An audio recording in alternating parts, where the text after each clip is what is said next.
함께 나눌 하나님 말씀은 신약성경 요한계시록 12장 7절로 17절까지의 말씀입니다. 신약성경 411면 요한계시록 12장 7절로 17절까지의 말씀입니다. 말씀 봉독해 드리겠습니다. 하늘에 전쟁이 있으니 미가엘과 그의 사자들이 용과 더불어 싸울새 용과 그의 사자들도 싸우나 이기지 못하여 다시 하늘에서 그들이 있을 곳을 얻지 못한지라. 큰 용이 내쫓기니 옛뱀 곧 마귀라고도 하고 사탄이라고도 하며 온 천하를 꿰는 자라. 그가 땅으로 내쫓기니 그의 사자들도 그와 함께 내쫓기니라.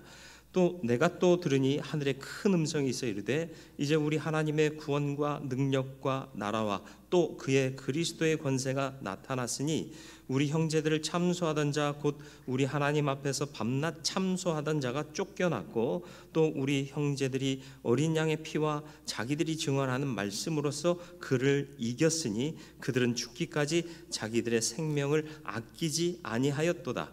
그러므로 하늘과 그 가운데 거하는 자들은 즐거워하라. 그러나 땅과 바다는 화 있을진저 이는 마귀가 자기의 때가 얼마 남지 않은 줄을 알므로 크게 분내어 너희에게 내려갔음이라 하더라.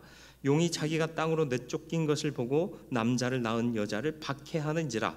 그 여자가 큰 독수리의 두 날개를 받아 광야 자기 곳으로 날아가 거기서 그 뱀의 낯을 피하여 한 때와 두 때와 반 때를 양육받으매 여자의 뒤에서 뱀이 그 입으로 물을 강같이 토하여 여자를 물에 떠내려가게 하려 하되 땅이 여자를 놓아 그 입을 벌려 용의 입에서 토한 강물을 삼키니 용이 여자에게 분노하여 돌아가서 그 여자의 남은 자손 곧 하나님의 계명을 지키며 예수의 증거를 가진 자들과 더불어 싸우려고 바다 모래 위에 서 있더라. 아멘. 오늘도 주의 말씀을 통해 하나님의 뜻을 알고 우리의 삶의 방향을 결정하며 살아가기를 원하오니 성령 하나님 내주하셔서 지혜를 주시고 우리의 막힌 길을 열어주시며 심령의 귀를 열어주사 주의 말씀을 마음으로 또 영으로 받아 주 뜻대로 사는 성도 되게 하여 주옵소서. 주님께서 함께 하시기를 예수님의 이름으로 기도드리옵나이다. 아멘. 세계 역사에 보면 1938년 9월에 독일에서 세계 평화 회담이 열립니다. 독일에서요. 굉장히 성과가 좋았고 각 나라의 대표들이 평화 협정에 다 서명하고 박수하고 헤어졌습니다. 영국 당시 수상이 챔벌린이라는 사람이었습니다. 처칠 바로 전에 수상을 역임한 분인데요. 본국에 돌아와서 의회에서 평화회담의 결과를 보고했습니다. 나라들이 다 평화하기로 약속했습니다. 이제 평화의 때가 왔습니다. 다들 박수 치고요. 또 뉴스는 대서특필하고요. 그랬습니다. 그런데 이듬해 1939년 무슨 일이 벌어지죠? 독일이 폴란드를 침공하면서 세계 제2차 세계대전이 일어납니다. 몇 년 만에? 1년 만에. 어디서? 평화회담을 맺었던 독일이란 나라에서 전쟁을 일으킨 거예요. 세상은 이런 모습입니다. 평화를 말하지만 전쟁을 준비해요. 그리고 전쟁은요, 우리가 볼 때 정치를 잘못하거나 정치적 견해가 달라서 일어나는 것으로 착각하는데요. 그렇지 않습니다. 메가더 장군이 이런 말을 했어요. 많은 사람들이 이 사실은 몰라요. 뭐라고 얘기했느냐? 전쟁은 본질적으로 정치적인 것이 아니라 영적인 것입니다. 이 말 처음 들어보시죠? 인천 상륙작전 그 얘기만 아시지 이런 얘기를 했다는 건 세상이 잘 감추잖아요. 제가 또 얘기했던 것처럼 에디슨이 한 천재는 99%의 노력과 1%의 영감, 하나님이 안 주시면 99 있어도 소용없다, 이런 얘기 다 아닌 것으로 가린다고 그랬잖아요. 세상의 전쟁은 정치적인 문제가 아니라 영적인 문제다. 맞습니다. 오늘 말씀에도 보니까 하늘에서 전쟁이 일어나요. 하늘에 전쟁이 있으니 7절 말씀이요. 미가엘은 누구예요? 하나님의 천사장이요. 그러니까 하나님 편과 그의 사자들과 용과 더불어 싸울세. 용은 뭐예요? 사단의 상징 아닙니까? 하나님 편과 사단이 하늘에서 싸워요. 누가 이길까요? 두말하면 잔소리죠. 창조주 하나님이시고 역사의 주관자이신 하나님이 당연히 승리하는 거예요. 이 싸움은 그냥 처음부터 뻔한 거예요. 결론이 뻔한 거예요. 당연히 하나님이 이기는 거죠. 이 사단의 이름이 뭔지 아시나요? 예, 타락한 천사, 루시퍼라는 말을 아시는데 이게 성경에는 안 나와요. 루시퍼라는 말이. 이사야가 예언한 예언의 말씀 중에 계명성이라는 말이 나와요. 단어가 나와요. 이사야 14장 12절로 15절 말씀이요. 너 아침의 아들 계명성이여 어찌 그리 하늘에서 떨어졌으며 너 열국을 엎은 자여 어찌 그리 땅에 찍혔는고 내가 마음에 이르기를 내가 하늘에 올라 하나님의 뭇별 위에 내 자리를 높이리라 내가 북극 지폐의 산 위에 앉으리라 가장 높은 구름에 올라가 지극히 높은 이와 같아지리라 하는도다. 그러나 이제 내가 수올 곧 구덩이 맨 밑에 떨어짐을 당하리로다. 계명성을 히브리어로 말하면 헤렐이라고 하는데 이걸 라틴어로 번역해서 루시퍼라고 된 거예요. 그러니까 성경에는 루시퍼란 말이 안 나오죠. 원래 뜻은 말했듯이 밝은 빛, 새벽별이라는 의미예요. 근데 그렇게 찬란하고 밝은 빛이 타락하니까 악한 것이 되더라. 타락의 그 모습, 그 속성이 뭐냐 하면 높아지려는 거예요. 높아져서 뭐 하려고요? 자기 마음껏 부리려고요. 그리고 또 하나님과 같아질 것이다. 가장 높은 구름에 올라가 지극히 높은 이와 같아지리라. 이게 마귀의 속성인 거예요. 내가 하나님 되고 싶은 거. 사람도 사실은 내 마음대로 되는 걸 좋아하잖아요. 그런데 믿음의 사람은 하나님의 뜻대로 되는 것을 더 좋아합니다. 하울링이 좀 나는데요. 하나님의 뜻대로 되는 게 내 뜻대로 되는 것보다 훨씬 중요해요. 인정하십니까? 근데 우리는 아멘 하지만 내 마음대로 되면 야 신나요. 근데 하나님의 뜻대로 되면 이렇게 돼요. 여러분 하나님의 뜻을 알면 그 뜻대로 되는 게 내 삶의 복인 줄 인정하게 되는 줄 믿으시길 바랍니다. 하나님의 뜻을 아셔야 돼요. 그러면 어떻게 해야 돼요? 말씀 속에 하나님의 뜻이 담겨 있어요. 하나님의 뜻은 하고 그냥 오는 게 아니에요. 말씀 속에 있던 것이 깨달아져 알게 되는 성령의 조명의 역사를 통해서 알게 되는 거죠. 저와 여러분들은 사단의 속성을 따르지 않고 하나님 편에 속한 자의 속성으로 살기를 축원합니다. 내 마음대로 내가 높아지고가 아니라 낮아지면 하나님이 높으시고 또 나를 포기하면 하나님이 붙드셔서 나의 뜻이 하나님의 뜻이 되고 하나님의 뜻이 나의 뜻이 되는 그런 삶을 삶으로 하나님의 영광이 곧 나의 영광, 내가 가진 영광이 곧 하나님 주신 영광 되는 성도의 삶을 사는 참 성도 되시기를 축원합니다. 오늘 읽은 말씀에 보면 마귀의 이름이 여러 가지로 등장해요. 용은 이미 앞서 나왔고요. 옛뱀이다 이렇게 표현하고 있어요. 옛뱀, 뱀은 뱀인데 옛날 뱀이래요. 옛뱀 누가 생각나세요? 생각나는 거 없으세요? 옛뱀이래요. 옛뱀. 어디에 나왔죠? 이 뱀이? 그렇죠. 아담과 하와를 유혹하던 뱀이 요 놈이라고 해도 되죠. 요 새끼 그래도 되죠. 사단이니까. 창세기 3장 1절에 보면 뱀을 이렇게 표현합니다. 뱀은 여호와 하나님이 지으신 들짐승 중에 가장 간교하니라. 뱀이 여자에게 물어 이르되 하나님이 참으로 너희에게 동산 모든 나무의 열매를 먹지 말라 하시더냐. 여기서 간교하다는 단어는 히브리어 아롬입니다. 아롬이라는 단어의 원뜻은 뭐냐? 영특하고 신중하다라는 뜻이에요. 그래서 이 아롬이라는 단어가 긍정적인 문장에 딱 등장하면 영특하고 신중하다 그런 뜻인데요. 이게 똑같은 단어인데도 반대적인 의미로 쓰여지는 게 있는데 교활하고 기회주의적이다 이런 뜻도 됩니다. 그래서 부정적인 문장에 아롬이 나오면 뭐라고요? 교활하고 회의적이다 이런 뜻이 되는 거죠. 그러니까 하나님이 처음 만드신 뱀은요 영특하고요 또 신중한 지혜를 갖고 있었던 존재입니다.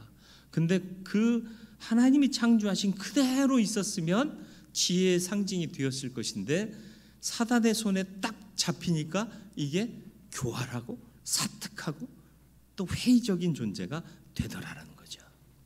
여러분, 누구의 손에 잡히느냐에 따라서 그 가치가 급변하는 것들이 있어요.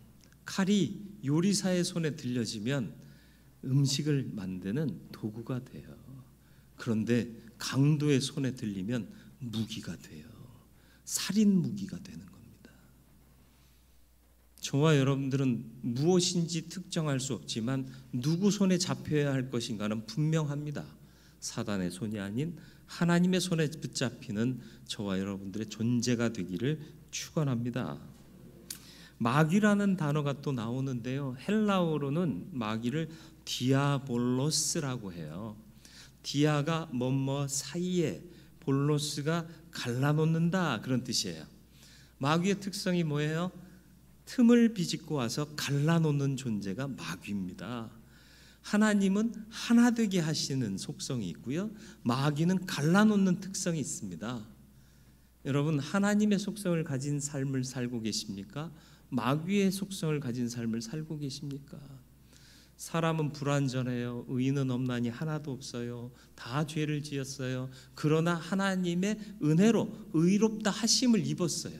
그러면 내가 거룩해져 가야 되는 거예요. 과정 중에 있는 거예요. 완전할 수는 없어요. 그러나 악한 모양은 버려야 되는 삶을 사는 거죠.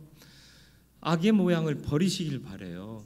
갈라놓는 자 되지 마시고요. 모으는 자 되시길 바랍니다. 생각이 다르고 뜻이 다르고 결정이 다르더라도 우리 한번 해봅시다. 모아서 힘 모아 해봅시다. 그러면 힘이 되는 거예요. 그런데 야야 너만 남아봐. 너 잠깐 남아봐. 너 일로 와봐. 가르지 말라는 거예요. 사단의 일이라는 거죠. 하나님의 영광을 위해서 사는 성도답게 다르더라도 함께 하나 되고 힘써 합력할 수 있는 믿음으로 사는 저와 여러분들이 되기를 주님의 이름으로 축원을 드립니다. 또 마귀라는 표현으로 또 사단의 특징을 얘기하고 있어요. 반대자, 적대자라는 뜻이에요. 뭐 하면 반대부터 하는 사람들이 있어요. 예쁘세요? 같이 있고 싶으세요? 야 이거 하자. 아 난 싫어. 난 거기 싫어. 딴 데 가자. 이거 굉장히 김새요. 예? 그죠? 예전에 학교 다닐 때 친구들하고 야 오늘은 라면에 떡볶이에 순대 배부르게 먹어보자. 가자 그랬는데 한 놈이요. 난 밥 아니면 안 먹어. 아 참 친구니까 또 불편한 사이는 만들고 싶지 않아 가지고 왜 그랬더니 나 아침도 안 먹어서 점심은 꼭 밥 먹어야 돼. 아 누구는 아침 먹고 온 사람이 몇이나 된다고. 내 취향은 아니더라도 한 번쯤 같이 가서 특식 먹을 수 있잖아, 그죠? 평소에 밥 먹고 오늘은 김밥에 라면, 떡볶이 먹어보고 순대도 먹어보고.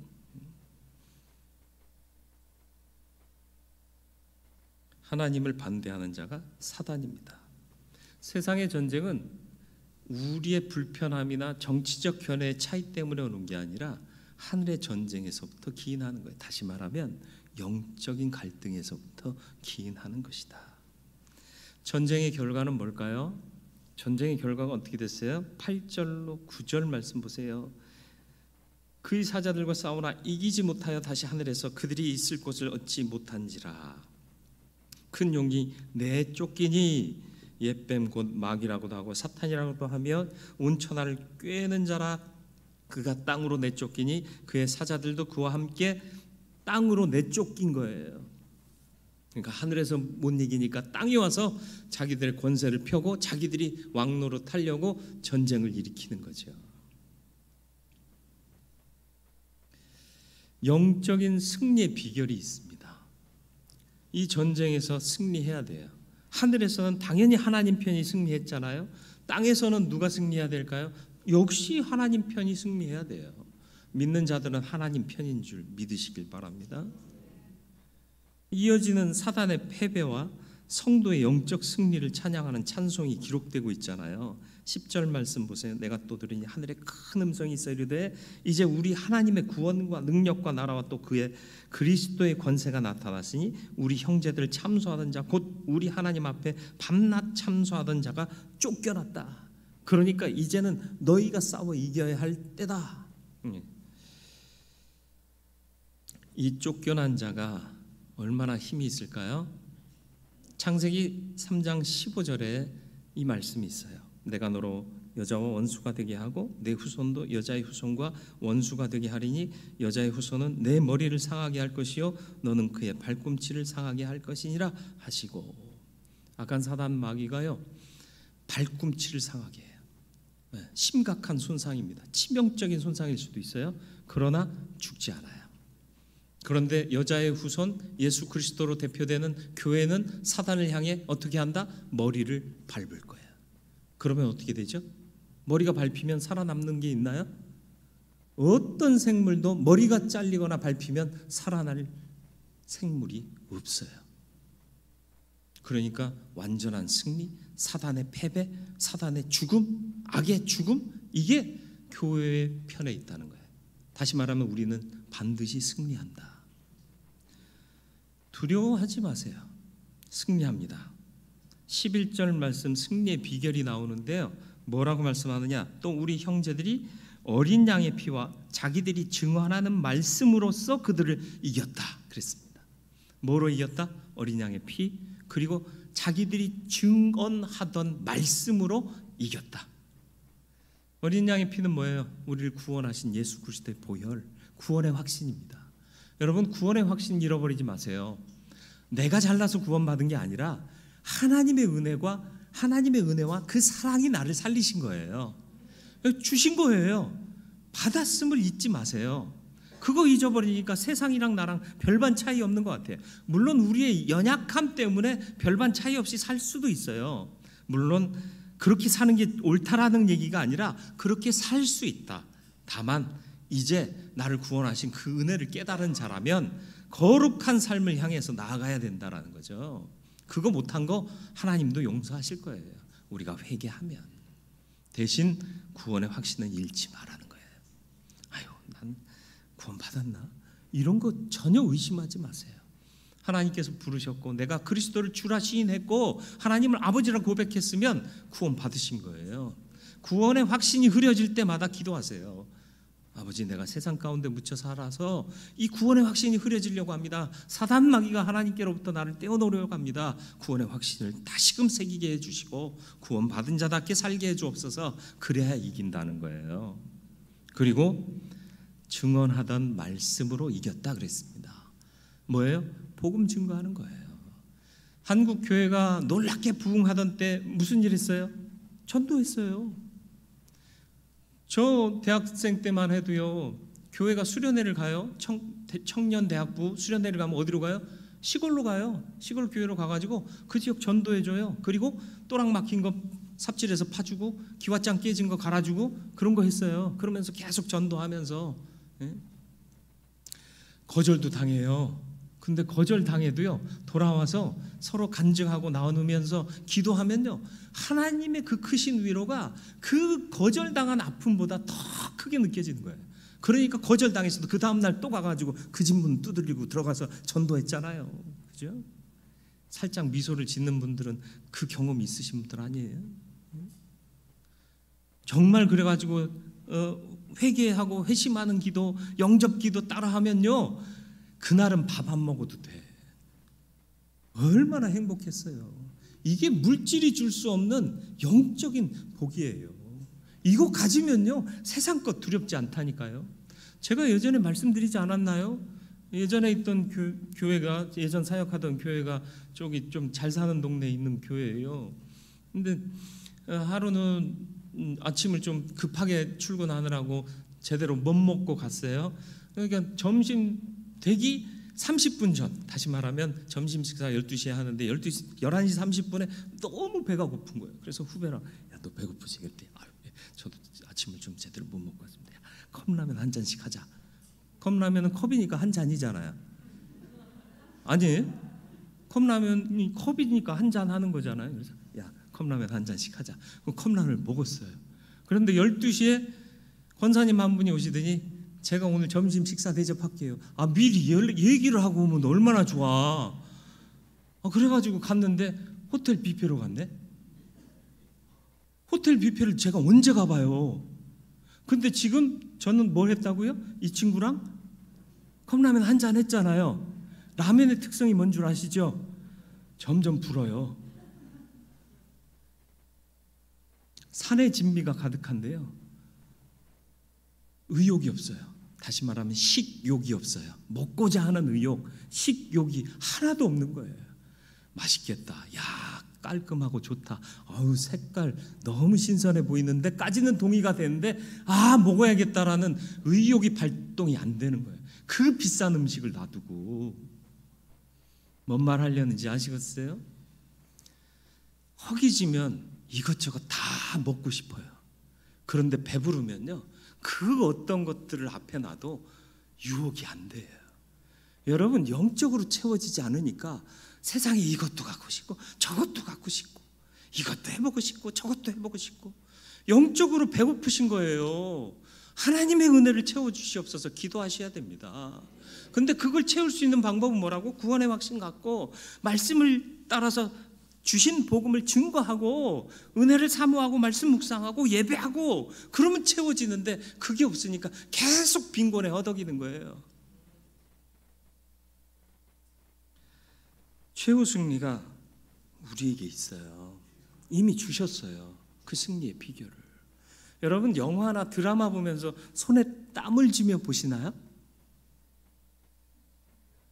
어떻게 대답해야 될지 걱정되시죠? 그렇다고 하면 아니라고 그럴 것 같고, 아니다 그러면 어떻게 드라마를 보면서 손에 땀을 안 쥐고 그런 드라마를 보세요 라고 할 것 같고, 저는 웬만해서는 손에 땀을 쥐도록 영화나 드라마 보지 않습니다. 왜요? 결론은 뻔하거든요. 주인공 안 죽어요. 요즘은 가끔 주인공 죽이는 영화나 드라마도 있습니다. 뻔한 것에 탈피하려는 노력이지만 주인공은 죽어도 정의는 이겨요. 그걸 아니까 편해요. 근데 손에 땀을 쥐는 경우가 언제냐? 몰입했을 때. 장면 보면서 문이 확 열리면 이러고 본다는 거예요. 몰입해 있으면 손에 땀을 쥐어요.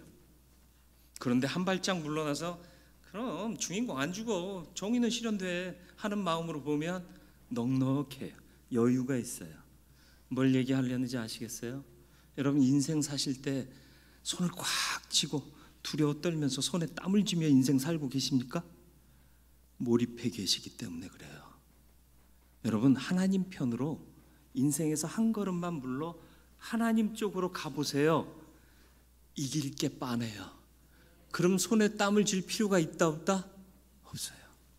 하나님이 이기셨는데, 나도 이길 건데, 이미 승리하는 비결 내게 주셨는데 뭐가 두려워? 이게 믿음인 거예요. 인생 손에 땀을 쥐며 사시지 마세요. 하나님 편으로 더 가까이 가보세요. 그럴수록 세상의 모든 것들이 그냥 보여요. 하나님이 승리하시는구나. 내가 손에 땀을 쥐고 이렇게 아둥바둥 산 게 참 어리석은 일이구나 보인다는 거예요. 구원의 확신 잃지 마시길 바라요. 우리를 사랑하셔서 은혜로 구원하신 거예요. 로마서 5장 8절로 9절이요. 우리가 아직 죄인 되었을 때, 우리가 회개하고 의로워져서가 아니라 죄인 돼 있을 때 하나님이 우리를 사랑하셔서 구원하신 거예요. 우리가 자격이 있어서 구원받은 게 아니에요. 전적인 하나님의 은혜. 그러니까 받은 것 자랑하고 인정해야 되는 거예요. 아이고, 나 같은 게 무슨 구원이나 받았을까요? 그럼 하나님 무시하는 거예요. 죄인 되었을 때 이미 주셨다니까요. 그 은혜를 자랑해야죠. 내가 아직 죄인 되었을 때 하나님께서 날 사랑하셔서 구원하셨습니다. 우리가 아직 죄인 되었을 때 그리스도께서 우리를 위하여 죽으심으로 하나님께서 우리에 대한 자기의 사랑을 확증하셨느니라. 그러면 이제 우리가 그의 피로 말미암아 의롭다 하심을 받았으니 더욱 그로 말미암아 진노하심에서 구원을 받을 것이다. 증거하는 말씀이 승리의 비결입니다. 저와 여러분들이 증거하는 삶을 살 때 힘낼 수 있어요. 승리할 수 있어요.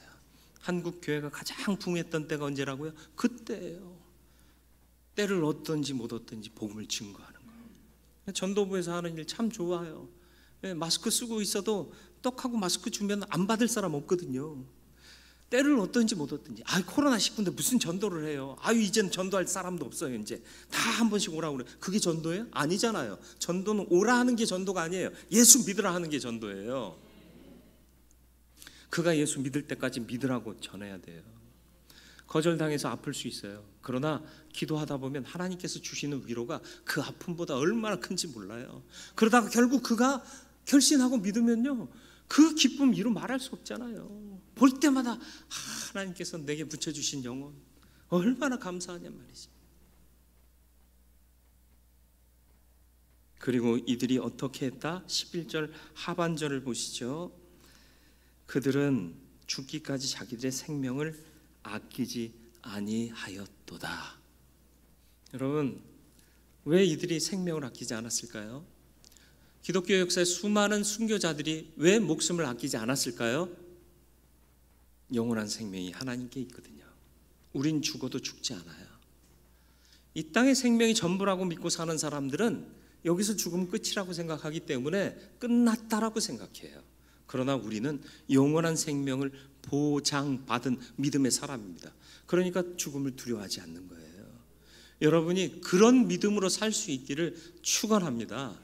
함부로 목숨 버리라는 얘기가 아니에요. 담대히 나가라는 얘기예요. 그러다가 죽어도 하나님이 책임져 주신다는 거고요. 죽기까지 죽도록 충성하면 하나님께서 생명의 면류관을 주신다는 거죠.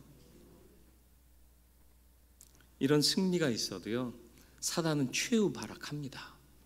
전쟁의 상황이 펼쳐집니다. 영적 전쟁의 근원과 승리의 비결을 밝혀주시면서 마지막 전쟁이 눈앞에 다가왔다는 것을 보여주고 있습니다. 12절 말씀 보면 사단이 끝까지 발악하는 모습을 보여줘요. 그러므로 하늘과 그 가운데서 거하는 자들은 즐거워하라. 그러나 땅과 바다는 화 있을진저 이는 마귀가 자기의 때가 얼마 남지 않은 줄을 알므로 크게 분내어 너희에게서 내려갔음이라. 최후발악하고 있다. 그래서 너희들 앞에 나가서 그런 짓 할 거다. 13절 말씀이요. 용이 자기가 땅으로 내쫓긴 것을 보고 남자를 낳은 여자를 박해하는지라. 자기가 지니까 여자를 박해해요. 여자가 누구예요? 교회 아닙니까? 교회를 박해해요. 자기가 실패한 것에 대해서 화풀이를 누구한테 한다? 교회한테 하는 거예요. 로마시가 불탔어요. 네로가 불질렀는지 아니면 어떤 다른 화재로 인해서 불이 났는지는 모르겠는데 그 누명을 누구한테 씌웠죠? 교회에 씌웠어요. 예수쟁이들이 불지른 것이다. 패스트가 유행할 때 그 책임을 누구에게 돌렸죠? 역시 교회에 돌렸어요. 예수쟁이들 때문이다. 오히려 패스트가 유행할 때 그리스도인들은요, 병에 전염될 줄 알면서도 병자들을 간호했어요. 도왔어요. 그래서 많은 그리스도인들이 죽었어요. 오늘 이 시대에는요, 생각해 보시기 바랍니다.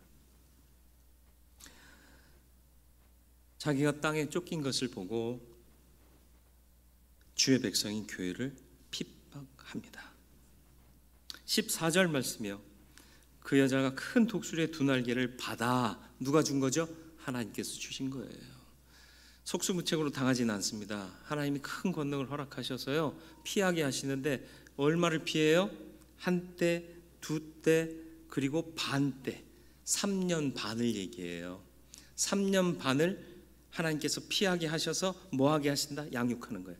7년 대활 안에 전반부 아들을 낳고 아들을 피해 1260일 동안 양육하고 또 그 아들이 하늘로 올리고 간 후에 또 나머지 3년 반 동안은 여자를 용이 공격하는데 여자도 역시 그 상황을 피해서 양육받더라. 누가 양육하세요? 하나님께서 공급하시는 거예요. 공급하시는 거예요. 아무리 시험 환란이 크다 할지라도 하나님의 은혜는 끊어지지 않습니다. 저와 여러분들을 향해서 주시는 그 은혜를 받아 양육 받으시는 저와 여러분들 되기를 축원합니다. 마지막 16절 17절이요. 하나님의 백성을 두 모습으로 묘사합니다. 하나님의 계명을 지키고 순종하는 자, 또 그리스도의 증거를 소유한 자. 지금 17절의 상황을 보면 용이 여자에게 분노하여 돌아가서 그 여자의 남은 자손 곧 하나님의 계명을 지키며 예수의 증거를 가진 자들과 더불어 싸우려고 바다 모래 위에 서 있더라. 이러고 이제 12장이 끝나요. 꼭 드라마 보면 결정적인 장면에서 스톱 걸고 다음 이 시간에 하잖아요. 그죠? 그런 것 같아요. 지금 뭔가를 들었어요. 이걸로 때릴지 던질지 다시 놀지. 장면이 끝났네. 궁금해. 퇴근하자마자 텔레비전부터 켜잖아요. 이거 놓치면 안 돼. 그러지 말라니까요. 그런 인생은 손에 땀을 쥐며 사는 인생이라고요. 밥 드세요. 요즘은 또 세상이 얼마나 좋아졌어요. 지금 못 보면 재방송 VOD로 다 볼 수 있어요. 하나님 편에 서 계시면 돼요. 누가 이길까요? 두말하면 잔소리예요. 여러분, 그런 믿음으로 사는 저와 여러분들이 되기를 주님의 이름으로 축원을 드립니다. 코로나19가 강할까요? 교회가 강할까요?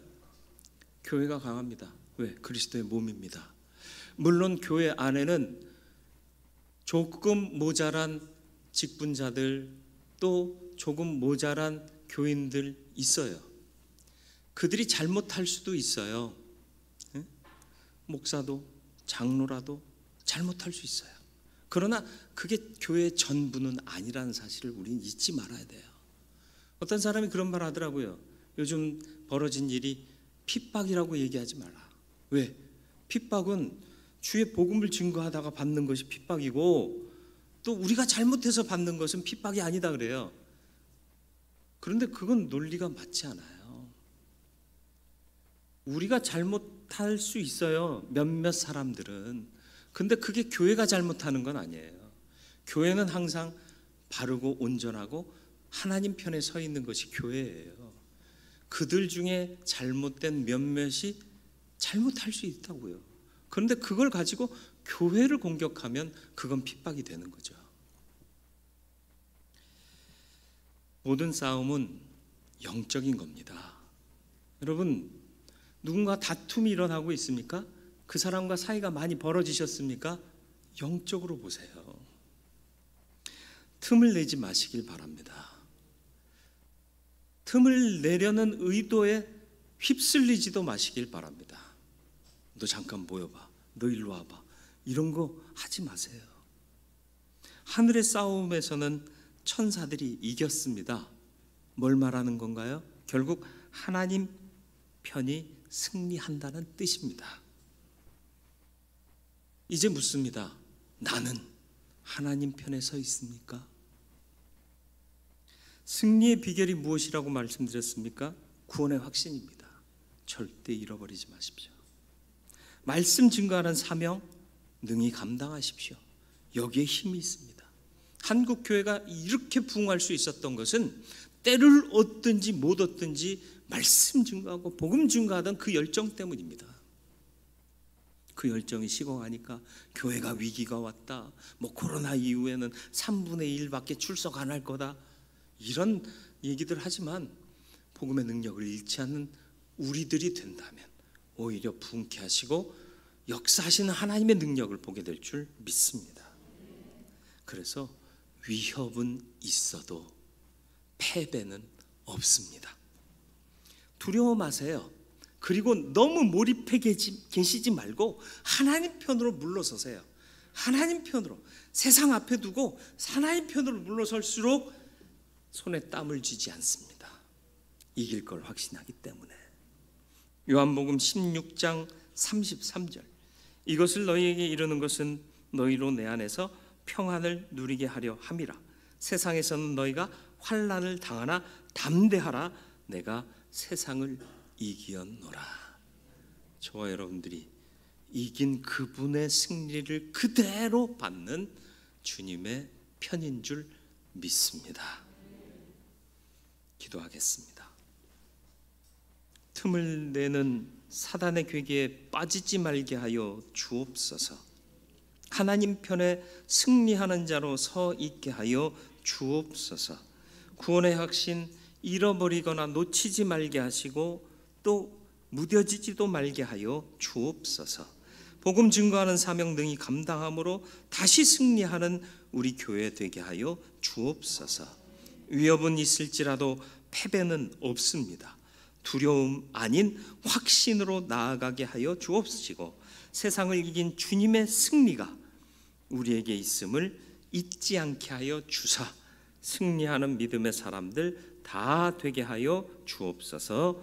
예수님의 이름으로 기도드리옵나이다. 아멘.